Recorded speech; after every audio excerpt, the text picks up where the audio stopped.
Սրանք ինչի բերեցին, եւ դա չի ներկայացնել որպես խաղաղության ճանապարհ, որպես անխուսափելի զիջում, այլ թշնամուն չզայրացնելու եւ դրանով իսկ խաղաղություն ապահովելու միջոց։ Այսինքն պատկերացրեք, հայր ու աղջիկ զավակ քայլում են, հա, ասենք բանդիտներն ուզում են երեխուն պղծեն, հայրը արդեն նիկոլական հասարակության մեջ ասում է զավակս, եթե ուզում ես մենք տուն հասնենք, դե լավ, ինչ ա եղել։ Եվ այդ զավակը արդեն չի կարող հենվել իր հոլ վրա, արդեն այդ զավակի համար դա դառնում է նորմա եւ դա գնում է նաեւ իր զավակի եւ այսպես քանդվում է բոլոր տեսակի կապերը եւ սրբությունները։ Ահա ինչա նշանակում նիկոլիզմ։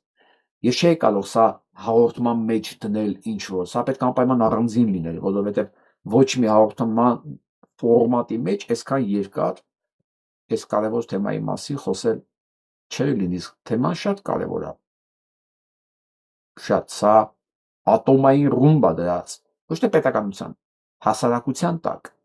իսկ եթե այս ատոմային ռումբը աշխատեց, դեռ պետականություն չի կարող մնալ,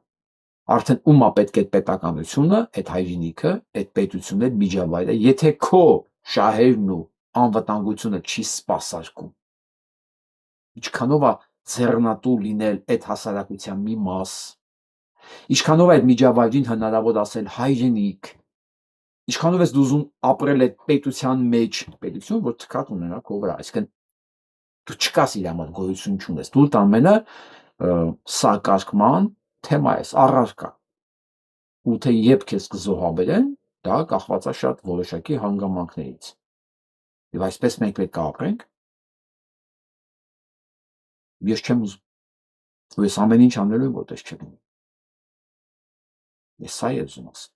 մտածելա պետք